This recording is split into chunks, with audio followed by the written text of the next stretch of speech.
I am Daniel Lucas, and welcome to Book 101. Book 101 is all about the books that I read for the last 40 years. And today, I have my special guest. He's the author of several books, and of course, best-selling author too. No other than Mr. Deep Wybrow.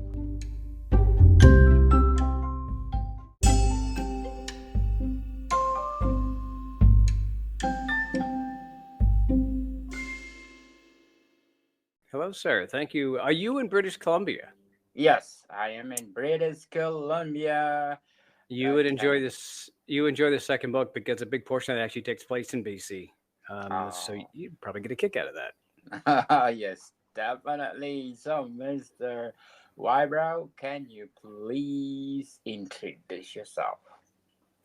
Sure. On a personal side, I was born in Canada, which probably explains the BC part. I was born in Winnipeg, though, one of the coldest spots on the planet. In fact, just a couple of years ago, there was a headline that said that the Portage in Maine was colder than the surface of the moon. So when I was 9 years old, my family moved to the United States. I lived all around the U.S. in New Jersey, Minnesota, Missouri, and Texas. And then when I grew up, I got into stand-up comedy. Did that for a couple of years, and then I got into radio. Did rock radio for a couple of years. Moved into television. I worked as a producer at CNN, and that actually got me to where I live now here in Auckland, New Zealand. Because half my family, my father is Kiwi, so half my family is Kiwi. And so we have been here for about 11 years or so. And in the last couple of years, I've started up the writing process again. And I've got one series. I've got 8 of 9 books in that series, in the brand new series that we're talking a bit about today, Kane. I started that in August. Book 2 came out a very quick time after that. In late September, and book 3 is coming out in December. So it's the fastest pace I've ever written, and I've never been more tired. Congratulations! Thank you. So, Mr. Wybrow, what age did you realize that you are good in writing? Yeah, like a lot of writers, I was a bit of an introvert, and writing was an opportunity to be able to express myself. And so I actually wrote a book when I was 17, and I'll tell you what, it was awful. It was terrible, but I remember actually writing sort of, in composition class or English class, whatever. And I was a real shy kid. I still am, for the most part, a very shy person. And we were asked to read our stories aloud in class. And they were true stories. And I told the story about my sister and I walking through the woods of Wisconsin. And it was about a page and a half long. And my voice is shaking as I'm reading this aloud. But as I'm reading, I'm watching the people around the room, the kids, and they're responding, they're listening, they're engaged. And they hadn't really been up to that point with other people reading. And so the insecure part of me was like, is there something on my face? Have they picked up on my Canadian accent and they're going to make fun of me? But no, they were really engaged in the story. And so that was one of those first times where it wasn't like, it was almost better than getting a compliment from somebody who said, I really love what you've written here, is seeing the reaction of people to what I had written, my peers. And like I said, being a real shy kid, a lot of them barely knew me. And this was sort of the first time they ever got to know a little bit about me. And so it kind of grew from there, that Well, love for writing. who are your favorite authors that influence you the most? Probably, I mean, one of my biggest ones when I was younger, my father wanted to get me into reading, as all parents do, and he gave me a book called Wind in the Willows. And that put me off reading for a couple of years. That's too dense for a 9-year-old. Political allegory is not something you want a 9-year-old reading. And so I actually read through some youth books, and Harriet the Spy, which I really loved when I was younger.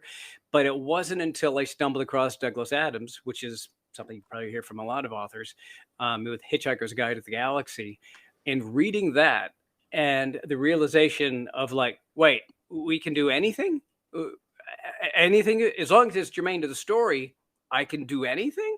And it was just the floodgates opening for me as a reader, but also as a potential writer, knowing that as long as you tell a good story, there are no rules. Now, there are story arc rules, of course. You got to have setups and payoffs. Otherwise, it's not an enjoyable read for the reader. But anything goes. And that to me was a real turnaround. But so I love Douglas Adams. I was also a fan of science fiction, although I'm terrible at writing science fiction. I've learned this, but I like reading science fiction. So the Isaac Asimovs and the Frank Herberts and that sort of thing. But yeah, it was a lot of the sort of the older classics. And then when I started to see the effect of humor in writing, and when you can sit down and read something that somebody has written years earlier, like when I read Hitchhiker's Guide, the thing had come out 10 years before, and I'm laughing. And so what a strange, I mean, what a time bending moment that is. Some guy wrote that in his attic some 10 years ago, and 10 years later, like I'm on like some sort of time delay, I'm laughing at the words he wrote, which is an amazing concept. And so now like with my series, I get people that will post or send me notes saying that I was at work. I had to stop reading at work because I was laughing out loud and bothering people. And now it's come around full circle. Now I've written something some years ago or earlier this year, sitting in my garage here in Auckland, New Zealand, which is my home office, but sitting in my garage here. And months later, even years later, because I still get contact about my original series, Hell Inc., and people say that they laughed at something, or that a moment really spoke to them or touched them, or this relationship between two characters, or this one line really stuck out. And I have to think back, I barely even remember writing that moment, but it's something that touched them years down the track. And so it's almost like it's a little bit of immortality, I guess, in some way, in a real selfish kind of way. But also this idea that people are enjoying what you're creating is one of the greatest gifts they can give you. Well said, Mr. Wybrow. If you describe the style of writings of your favorite authors, what is it or what are they? I think it's just like anything. It's a good story. I don't like I guess of anything I may qualify myself as a humor author, because I've written thrillers, I've written supernatural, I've written screenplays, action adventure, this sort of thing. But there's always a vein of humor in there.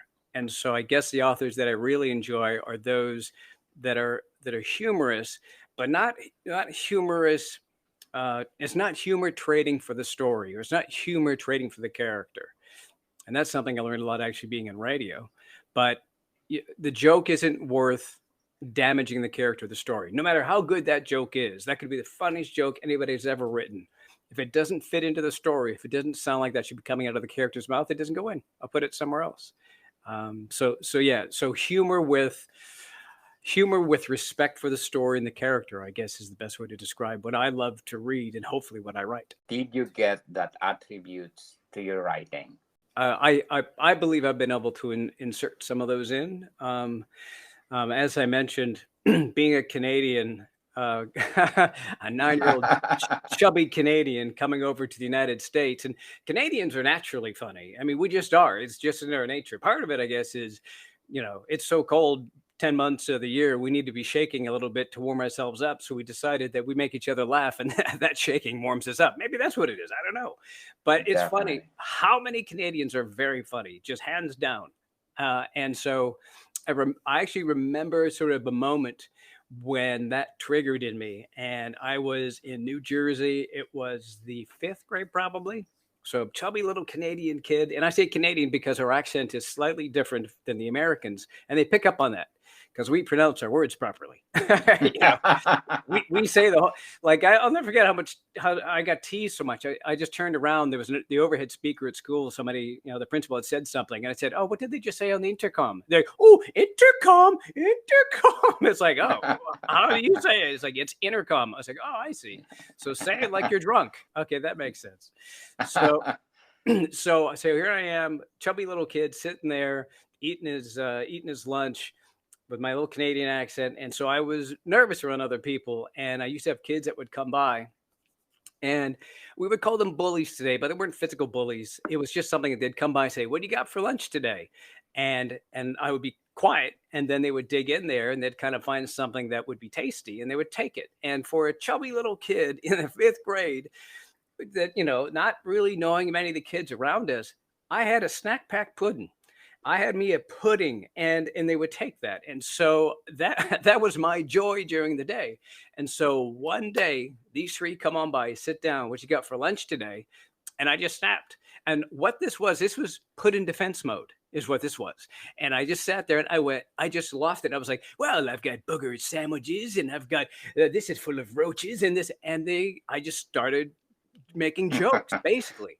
And that was all to sort of protect my pudding. And they laughed and they got a kick out of it because, it's fifth grade humor. It was all about, boogers and farts and stuff. But then after they laughed, they got up and walked off. And so in my head, I was like, if I can be funny, if I can come up with humor, I will keep my pudding. And so then I became basically a fifth grade joke writer each day in the morning in math class or whatever it was, trying to come up with a quick couple of lines, something really gross and funny that when they came on by that I could kind of throw these lines at them and they'd leave my stuff alone. And they did. And that went on for a couple of weeks or so. And that's a lot of pressure to be a writer at the age of 5. But I also learned in that instance, not just the power of making people laugh, but just how disarming humor can be in any particular moment. And I'm barely 5'8", and I've been in I lived in North Minneapolis. I lived in bad parts of Dallas. I lived in a really bad part of Los Angeles. And I'll tell you what, if you can wield that humor in just the right way, not always, trust me, I've done some running in my time, but if you can wield that humor, man, humor is more powerful than anything else out there. It's the greatest defense weapon. And arguably, it's offensive, because if somebody's threatening you, if you can find a way to be funny or self-deprecating or find some humor in the moment, it just alleviates all that tension. And it saved my butt countless times. And it's worked its way into my writing, of course. Indeed. So what are your short-term and long-term goals in writing? So I guess my short-term goal is just to finish the most recent novel because I put myself on what's called a rapid release scenario program. So my first book, Kane, came out in August. The second came out at the end of September, and the next one comes out here in December. But for it to be able to be publish worthy in December, I've got to get it to my editors because I'm not sitting on something that hasn't been properly edited. I've got to get it to my editors by next Friday. And the clock is ticking. And so I'm spending every waking hour, and I work during the day as a television producer. So I'm doing 60-hour days, which means I'm up at 3:45 in the morning doing my editing right now and coming home and doing some at night. I haven't seen my wife in months. There's a good chance she's moved out. She might have left me. I don't know because I'm straight into this office. And so my short-term goal is to at least get these first 3 books in the series done. But I'm really close to be able to move into being a full-time writer. And I believe with this series, I can do that. And so that is my goal. It's always been my goal through stand-up and radio and television. My goal has always been to do this full time. And that's what I'm aiming for. And I think in this next year, in 2024, I think it's happening. Good luck for your goals, Mr. Wybrow. So before we go on, I want to shout out to the people listening in New Zealand because you are in New Zealand. Thank you, New Zealand, because in Auckland, I get 43% audience share. Wellington at 20%, Canterbury at 18%, Nelson at 8%, Bay of Plenty at 4%, Tanaki at 1%, Southland at 1%, and last but not the least, Northland at 1%. Thank you, New Zealand, for supporting this podcast because this podcast is created to empower writers all over the world like Mr. Dick Wybrow. Thank you, sir. And if any of your listeners end up picking up the book, I answer all my emails and I answer all Facebook posts. So it's an unusual story. I admit that. It's basically about a wolf that gets bit by man that turns into a human. So it's a reverse werewolf story. But he's joined by this partner, and they spend the entire book trying to find some way to be able to get him back to his wolf pack. And it's a fun adventure, and it's funny.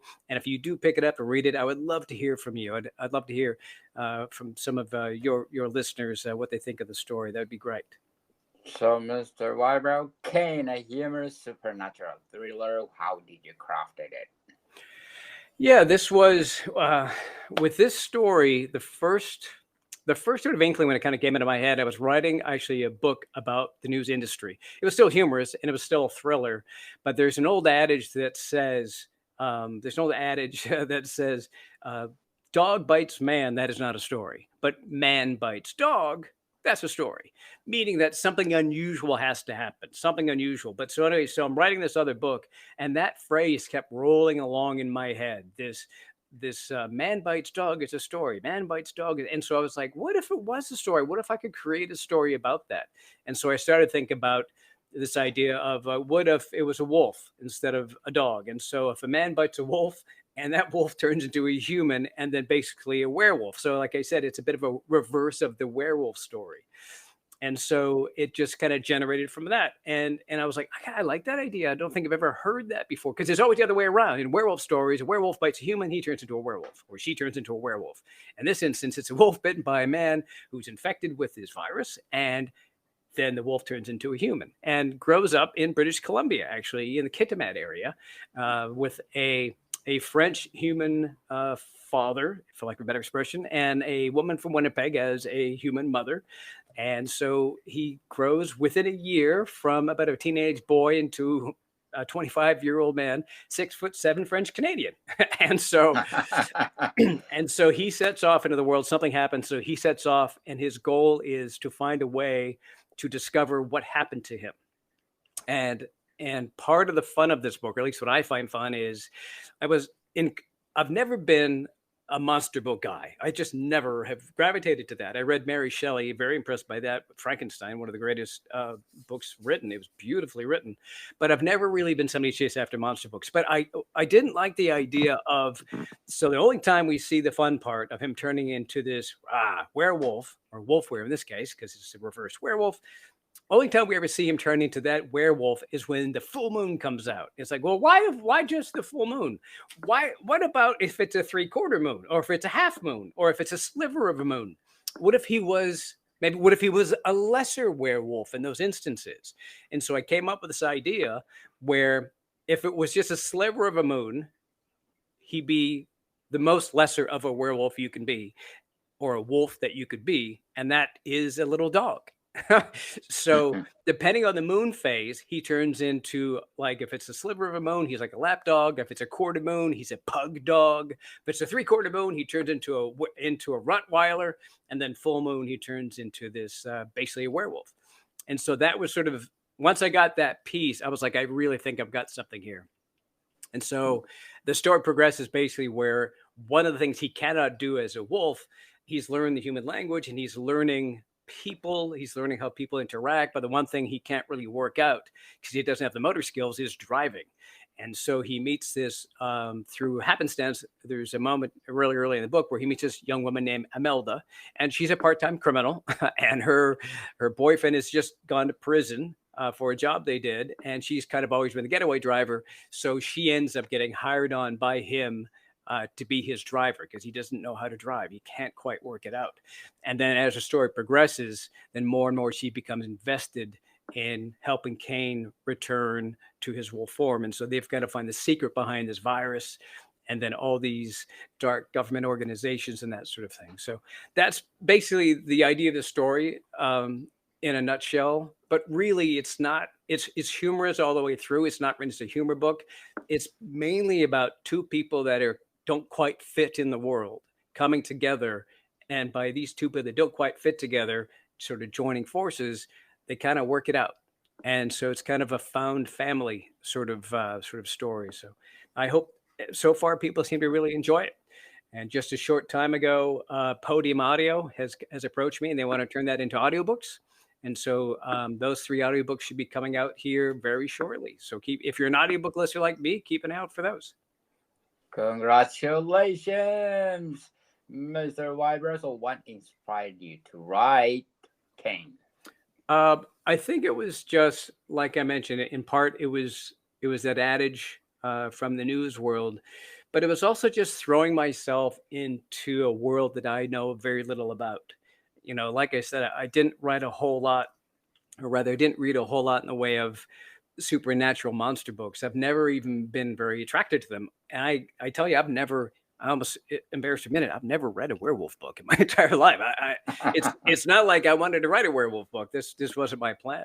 But I like kind of coming into this. I like coming into these worlds and just splashing around and see what I can do with it.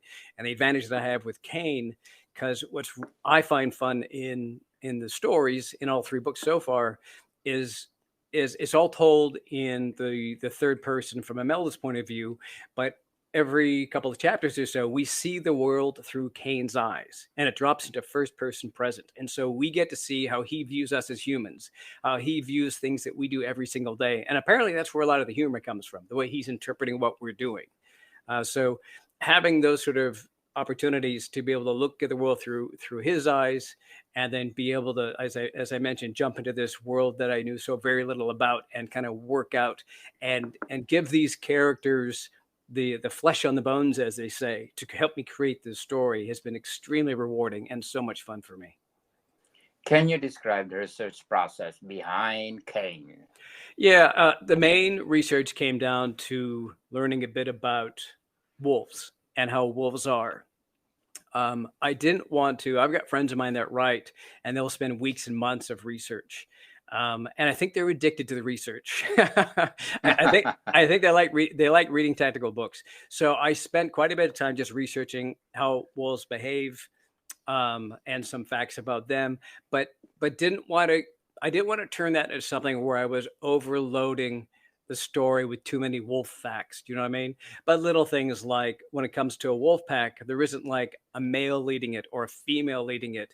And wolf packs, it's actually an alpha male and female. So as Kane says, it's him and his wolf wife that are leading this pack. And so I found that really neat. I hadn't heard of that. And I'm sure there's plenty of other instances, but I hadn't heard of that in the animal world. But basically, it's this partnership. Both are alphas within the pack. And so little stuff like that I incorporate. And I did spend a couple of weeks researching and looking into and speaking to some folks, because I'll do interviews with people that are experts in these fields. And there's some amazing experts out our way here in New Zealand. But I don't want to force bits, tads into stories. Which I've heard some people complain about other authors, that it feels like I've learned all this research. Now let me go ahead and dump that all into a book. As long as I know those bits and pieces, I can bring those in where it feels germane to the story. Interesting. Mr. Wybrow, so what challenges did you face while writing Kane?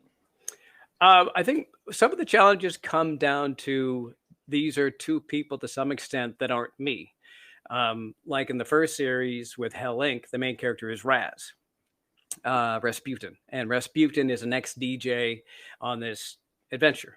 And I'm an ex-DJ, and so basically I was writing in that series, the Hell Inc. series, I was writing from my own perspective. And so I could write in first person, and it's just me talking to some extent, it's a version of me.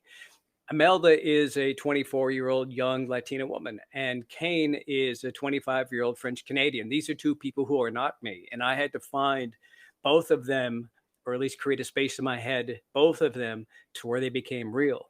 And I'll tell you what, and I don't. For the writers out there, you'll understand that. And I think a lot of readers will too. And if you don't understand it, this sounds super flaky. I understand that, but they are real people in my head. Both of them have voices. If I passed Imelda or Kane on the street, I would know them right away. They are as real to me. I would almost say they're as real to me as anybody else in this neighborhood around me.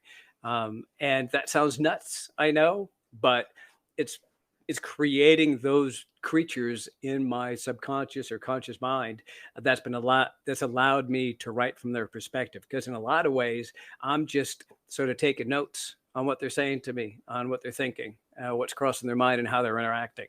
And that, I think, is probably one of the biggest challenges, is coming from perspectives that don't wholly represent just who I am individually. Yes, and according to Miss Julia Felix, fun to read. So, what are the elements that you put in your novel that make your stories fun to read?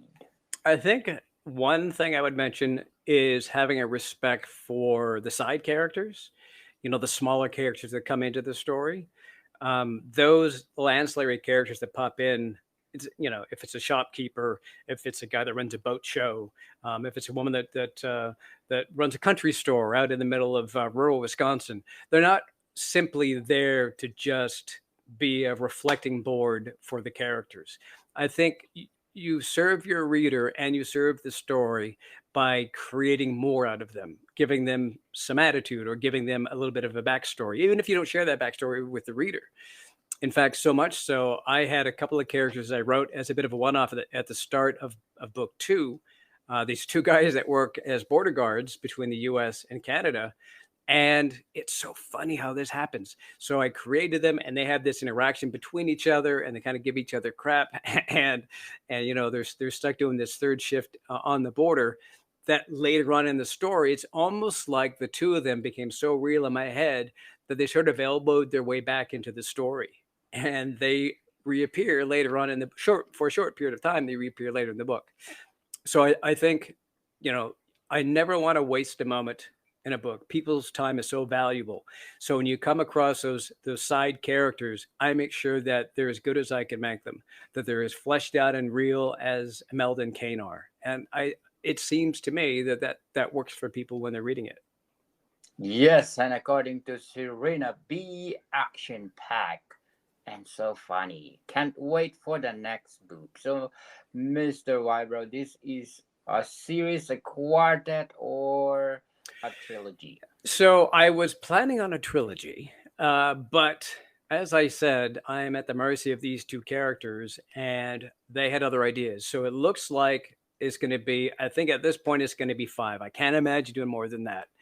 But so as I was saying, book 3 will come out December, and then books 4 and 5 will come out in 2024. As I ended book 3 that I've just done the first and second draft of, I know what book 4 is going to be like. And between you and me, I don't know what book 5 is, but they're telling me they're telling me that they've got plans for it. And so I'll let them cook on that. And then I'll have book 5 come out next year sometime. We'll see.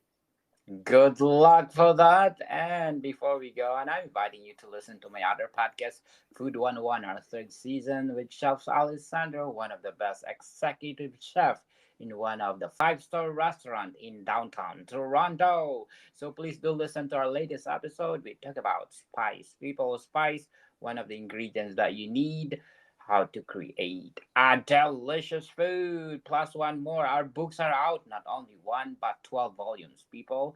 Food 101 Volume 1 Basics until 12, available on Amazon and leading online bookstores worldwide. So, Mr. Wybrow, how do you feel your personal experiences have shaped your writing? Oh, I'd even say I plagiarize from my own life all the time. If there's a moment that happens, if somebody tells me a story, and if it comes from somebody else, I always make sure I say, "Hey, listen, that's amazing. Can I use that?" And it might work into this particular character I'm doing. So, like for example, the very first book starts, the very first Kane book starts at a car show. And that came from my father-in-law was in town. He was visiting from the United States. And we were driving around. He was here for about 6 weeks. And he's a classic car guy, classic car nut. He's like 84. And he wanted to go to this car show. And so my wife and I ended up going with him.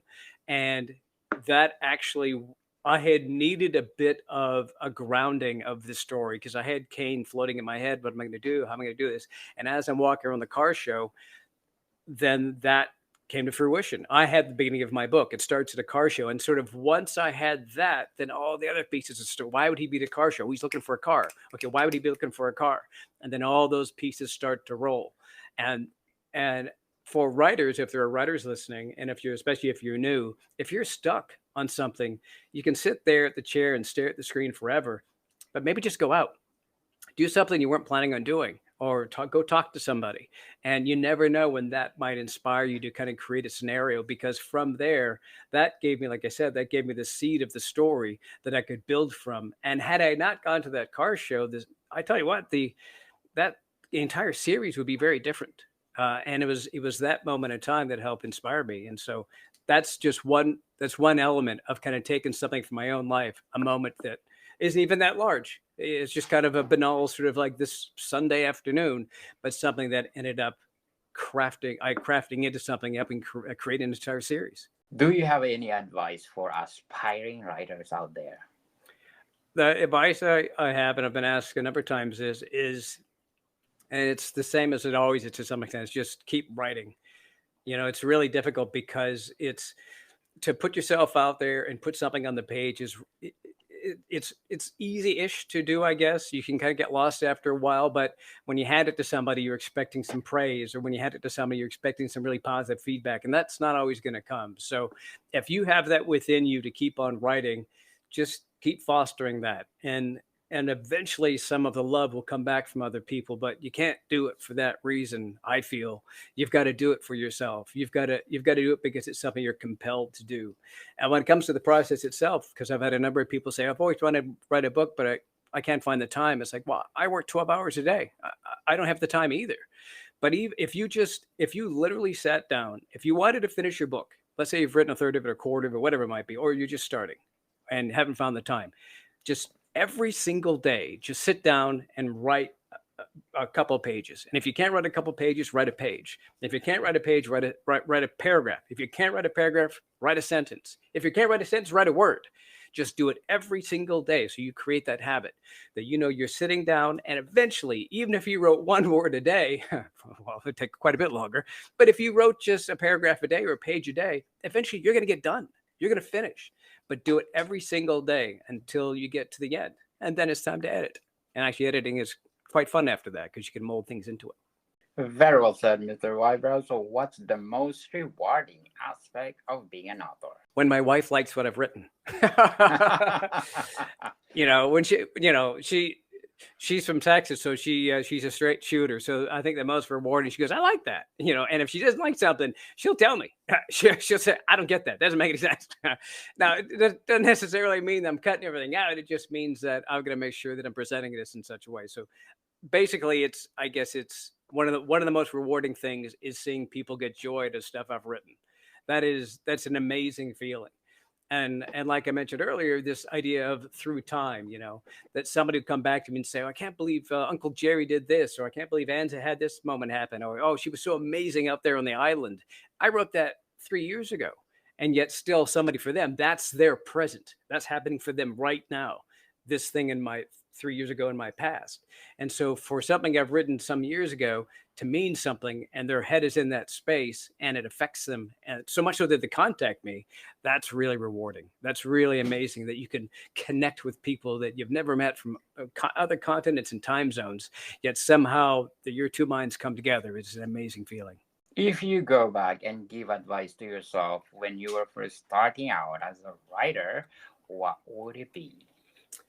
I think it would be go all in earlier. When I started writing, I sent stories and stuff like that out to publishers, and I sort of like, oh, forget this. And so I got to stand-up comedy because for me, I could write something that afternoon and get on stage, and I was instantly published. And then when I moved into radio, it was sort of the same thing because I could write stuff the night before, or write stuff during an ad break, or write stuff earlier that morning, and then I say it on the air. The moment I say it on the air, and that's been published. People have heard it. I've connected with people that way.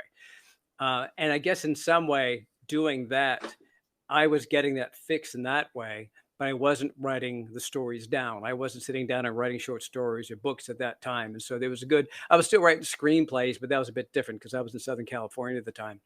But I wish I would have started doing some of the series I'm doing now, 20 years ago. I'm glad I'm doing them at the moment, but the one thing I would tell my younger self is just like, keep writing, keep on it, keep putting those pages in. And that would be the best advice I could give myself. So, Mr. Wybrow, where can our listeners find more about you and your work? You can go to the website if you like. If you want to find out anything more about me, just my name, dickwybrow.com. You can find all my books on Amazon because Amazon kind of controls, that sort of space. If you're a paperback reader, you can find them online at like Walmart and Barnes & Noble. And they're all over the world in paperback too, various places in the UK and through Europe. So Google around, put Kane in, Wybrow with paperback, and I'm sure it'll be somewhere in your area. But otherwise, yeah, you can find it on Amazon. Just search my name and Kane, and it'll pop up on Amazon. Yes, people, let's support Mr. Dick Wybrow, because if you support him, more books to come. Yes, and thank you, FateSpot, for being the #2 best book podcast on the planet and being #1 in the art book category. Thank you so much, Mr. Wybrow. Thank you for your time. Thank you, and thank you to your listeners for listening. More to come, people. See you soon.